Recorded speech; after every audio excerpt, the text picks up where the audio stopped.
Friends, आज की इस वीडियो में हम बात करेंगे होमोनिम्स के बारे में। चलिए दोस्तों, अब बात कर लेते हैं कि होमोनिम्स है क्या। तो देखिए, अगर ऐसे दो वर्ड्स जिसका प्रोनंसिएशन सेम हो लेकिन उनका मीनिंग डिफरेंट हो, तो ऐसे दो वर्ड्स को हम कहेंगे कि वो होमोनिम्स हैं या फिर वो दोनों होमोफोन्स हैं एक दूसरे के। तो आगे आने वाले वीडियो में हम देखेंगे कुछ ऐसे ही होमोफोन्स या होमोनिम्स को जिनका उच्चारण तो सेम होता है बट वे अलग अलग तरीके से अलग अलग जगह यूज किए जाते हैं क्योंकि उनका मीनिंग अलग अलग होता है। तो चलिए बिना टाइम वेस्ट किए वीडियो को स्टार्ट करते हैं। तो इसमें पहला शब्द है दोस्तों अल्टर, जिसका मतलब होता है बदलना, और इसका होमोनिम्स है ऑल्टर, जिसका मतलब है बलि का स्थान। तो देखिए, ये दोनों पढ़ने में तो लगभग एक जैसे हैं बट इनके मीनिंग्स डिफरेंट हैं। फॉर एग्जाम्पल, अगर मैं कहूँ Modi ji altered the way of thinking, तो यहाँ पर इसका मतलब होगा मोदी जी ने सोचने का तरीका बदल दिया। वहीं अगर मैं इस सेंटेंस को कहता हूँ कि the priest was standing at altar, means पुजारी बलि के स्थान पर खड़े थे। चलिए अगले वर्ड को देख लेते हैं। अगला वर्ड है अडैप्ट। इसका मतलब होता है अनुकूल बनाना, और इसका होमोनिम्स है अडैप्ट, जिसका मतलब है निपुण। देखिए, ये दोनों पढ़ने में बिल्कुल एक जैसे हैं, लेकिन मैं आपको एग्जाम्पल्स की मदद से दोनों को समझाता हूँ। अगर मैं कहूँ it's amazing how soon you adapt your self, तो यहाँ पे अडेप्ट का मतलब है कि कितनी जल्दी तुमने खुद को अनुकूल बना लिया। वहीं अगर मैं कहूँ Leander Paes is adept in tennis, तो यहाँ पर इसका मतलब होगा कि लिएंडर पेस टेनिस खेलने में निपुण है, अर्थात कुशल हैं। अगला वर्ड है दोस्तों बिसाइड, मीन्स बगल में, और इसका होमोफोन है बिसाइड्स, मीन्स के अतिरिक्त या फिर बोल ले के अलावा। चलिए इसको एग्जाम्पल्स की मदद से समझते हैं। अगर मैं बोलूं Sita is sitting beside Ram, तो इसमें इस सेंटेंस का मतलब है कि सीता राम के बगल में बैठी हुई है।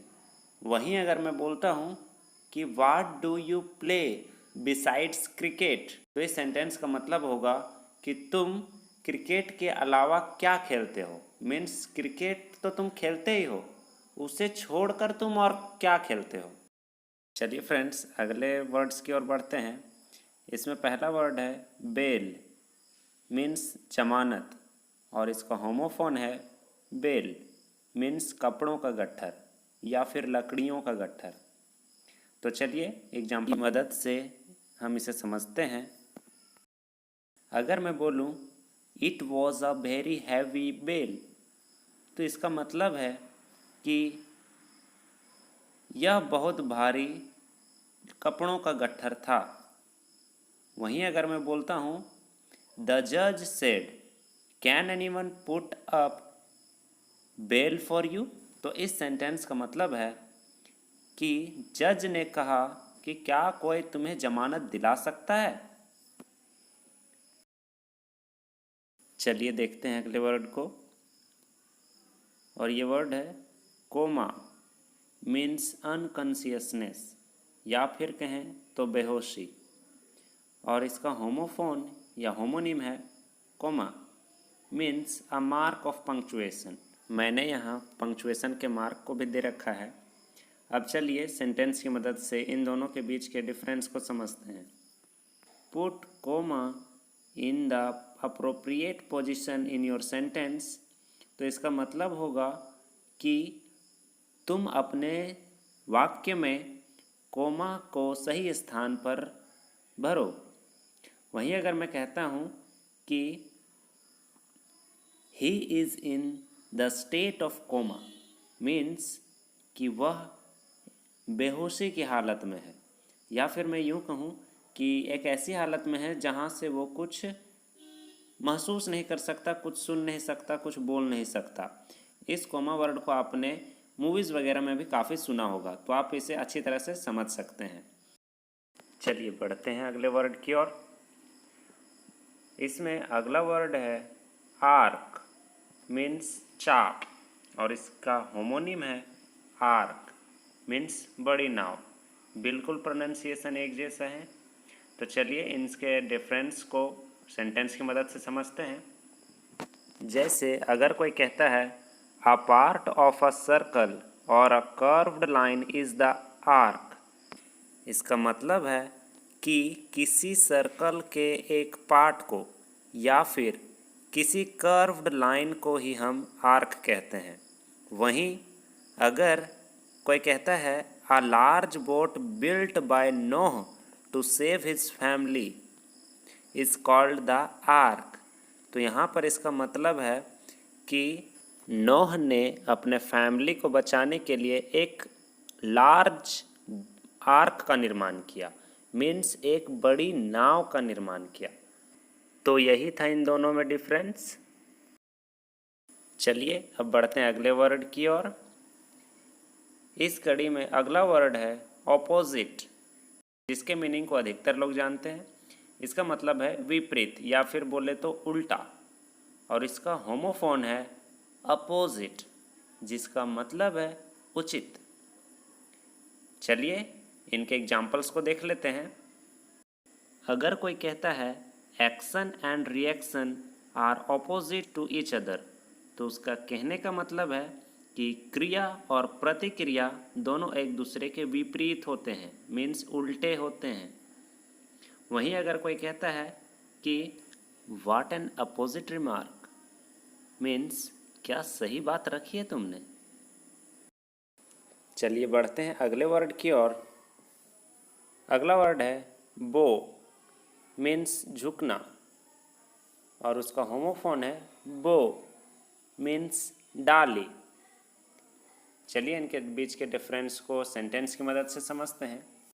अगर मैं बोलूँ वी शुड बो आवर हेड बिफोर गॉड, तो यहाँ पर जो बो यूज हो रहा है वो है झुकने वाला, क्योंकि इसका मीनिंग होना चाहिए हम लोगों को भगवान के सामने सिर झुकाना चाहिए। वहीं अगर मैं दूसरे सेंटेंस की बात करूँ, a cuckoo is sitting on a bough of that tree, यहाँ सेंटेंस से ही पता चल रहा है कि यहाँ पर बो की स्पेलिंग BOUGH मीन्स डाली वाली होगी, और इसका मतलब होगा कि उस पेड़ पर एक कोयल बैठी है। चलिए बढ़ते हैं अगले वर्ड की ओर, और इसमें पहला वर्ड है कैनन, मीन्स तोप, जो मिलिट्री वगैरह में यूज किए जाते हैं, और इसका होमोफोन है कैनॉन, मीन्स सिद्धांत। चलिए इनके डिफरेंस को सेंटेंस की मदद से समझते हैं। For example, cannons are used by the army, means तोप आर्मी द्वारा यूज किए जाते हैं, उपयोग में लाए जाते हैं। वहीं breaking the canon of morality is bad, means नैतिकता के सिद्धांतों को तोड़ना गलत है। चलिए बढ़ते हैं अगले होमोफोन की ओर। सेल, जिसका मतलब है कोशिका, और इसका होमोफोन है सेल, मीन्स जल यात्रा करना। नाम से ही इनके डिफरेंस का पता चल रहा है। चलिए अब इनके यूजेस को सेंटेंस में देख लेते हैं। जैसे cell is the smallest unit of human body, means कोशिका मानव शरीर की सबसे छोटी इकाई है। वहीं मैं बात करूं ही सेल्ड फॉर इंग्लैंड, यहाँ पर इसका मतलब होगा कि उसने इंग्लैंड के लिए जल यात्रा की। तो ये थी हमारी आज की वीडियो दोस्तों। अगर आपको ये वीडियो अच्छी लगी हो तो लाइक और चैनल को सब्सक्राइब ज़रूर करें। साथ ही साथ अगर कोई क्वेरी या फिर सजेशन हो हमारे चैनल के लिए तो आप नीचे कमेंट बॉक्स में ज़रूर लिखें। मिलूँगा मैं आपसे एक नई और इंटरेस्टिंग वीडियो के साथ में। तब तक के लिए जय हिंद।